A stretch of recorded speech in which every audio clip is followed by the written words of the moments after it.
Hi, I'm back. So, just like what I have promised po, papakita ko sa inyo yung steps sa paggawa po or sa pag-format ng ating SF1. Gawaan na naman kasi ng forms at matrabaho naman talaga nitong mga SFs na to.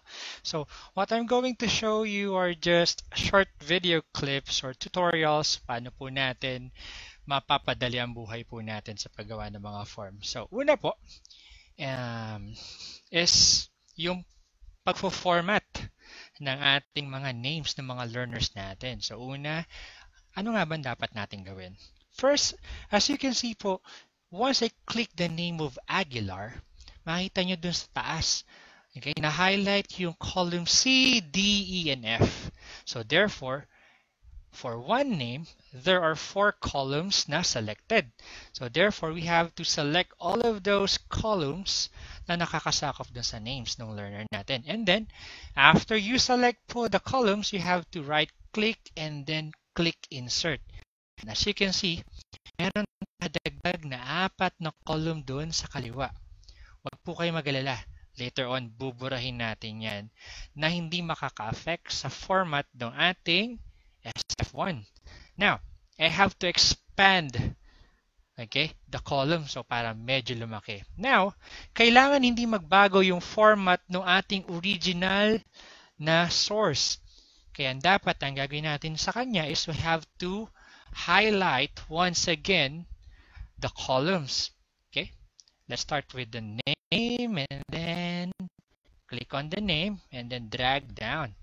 And then, once na highlight, click copy, go back upper part, and then right click or left click doon sa cell na gusto natin paglagyan and then click paste. Right click and then paste format. Okay? Or paste. There you go. So you can see identical sila. No? Now, kailangan makuha natin yung value nung nasa left part. Okay? So all we have to do is to type in dun sa original na source equal sign, then type in proper. Okay? And then, okay, medyo nag-delay. Open parenthesis, click doon sa cell na gusto nating i-proper, close parenthesis, and then press enter. Badan! Nakita nyo, no?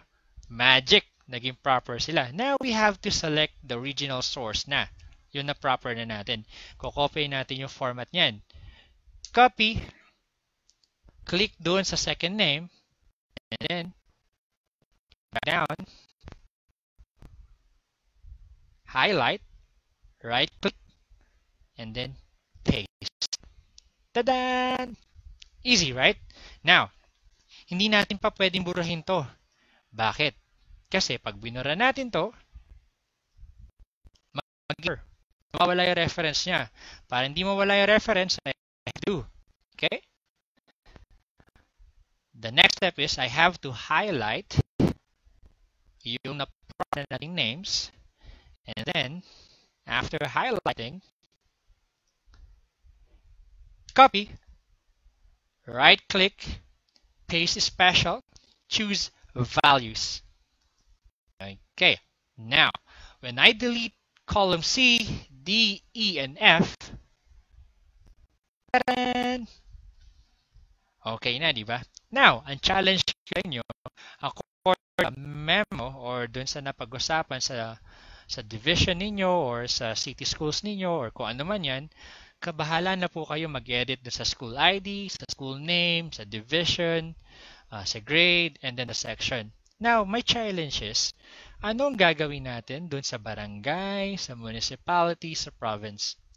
Again, you have to look doon sa ating column.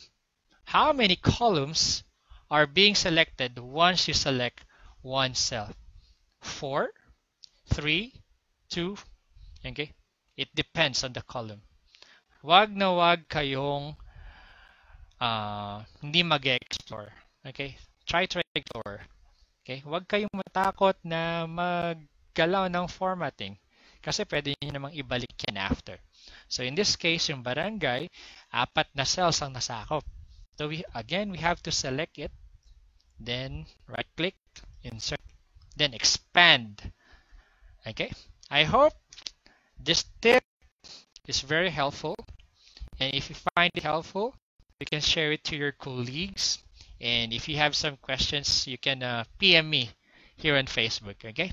So I hope, let's share the good vibes.